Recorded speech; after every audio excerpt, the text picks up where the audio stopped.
everybody, my name is Andrea and I'll be showing you a quick tutorial on how to navigate the Whova app for our 2021 symposium. So let's go ahead and get started. So let's take a chance now to look at how the screen will look on the actual day of the event and how to view the speakers for the educational sessions. So what you want to do on the day of is come in here to the agenda, and here's all of your sessions available to you on the full agenda tab.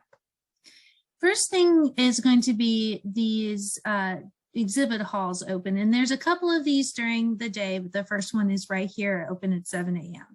So if you get to symposium before 8 a.m. and you want to look at the exhibit halls, you have two options. First one is to click in here to the session and join a stream on Zoom with all the exhibitors present in breakout rooms. The other option is to visit the exhibitors here in the exhibitor and sponsor hall tab. Either one will get you where you want to go. So if you decide to join from the agenda page, you would click this join the stream. What that will do is what you're seeing here, it'll open up another meeting in Zoom. You do want to move over to Zoom at this time. And it will launch the meeting in Zoom just like you normally would for any other online meeting. You can navigate to the different exhibitors available in the Zoom meeting through the breakout rooms, which is a navigation at the bottom of the screen where it says join a breakout room. In order to move from one exhibitor to the other, all you will do is leave the breakout you're in and move into the next breakout labeled with that exhibitor's name. So that's how you can join the exhibit halls from Zoom. You can also join the exhibit halls in the more traditional way of going through the Whova app and visiting them in the exhibitor list right here. Let's say it's closer to 8 a.m. and we need to get back to our agenda because our educational sessions are about to start. I can click over here on agenda sessions and it gives me my full agenda here. Our first session will be the welcome. You can click right here or right here to join the session. I'd like to move over to our app from last year to show you a little bit more about what the session will actually look like when it's in progress. So we're going to use this first session as our example. During a live session, the content will stream right here in this gray box. You do not need to do anything else to view the session. Over here, you can see areas to access all the different tools you might need during an educational session. First is the Q&A box, where you can ask a question to the speaker. So if you have a question and you would like to direct it to the speaker on the topic, please place that into the Q&A. The moderator will get these questions and forward them over to our speaker so they can be answered probably at the end of the session. The second tab will be for polls. These polls will be anything that the speaker has set up that they want to direct towards the audience during the talk.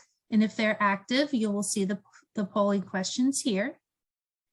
The next one is the communal chat, where we can see anything that anybody wants to say to anyone else in this session.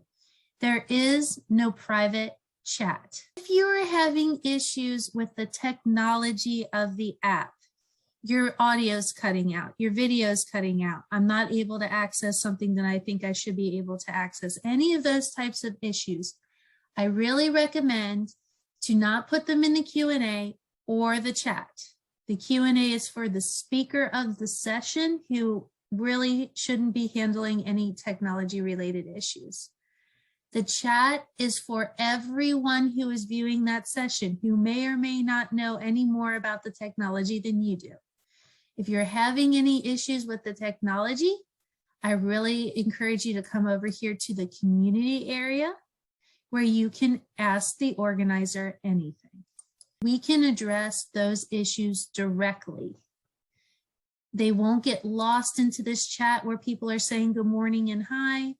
They won't get mixed in with questions that might be about the session. It'll go directly to the organizers who can address your question a lot quicker if it's right there in our Ask the Organizers Anything area. Once your session is done, you have two things to do.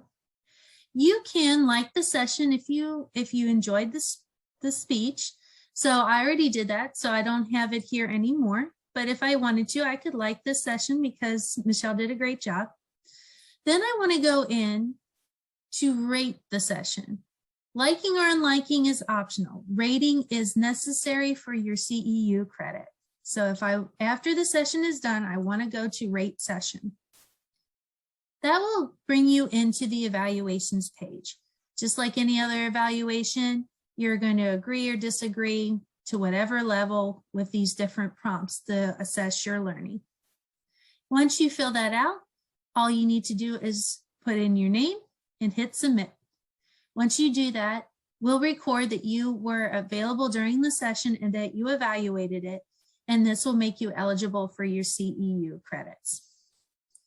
This needs to be done for every session that's for educational credit after viewing the session.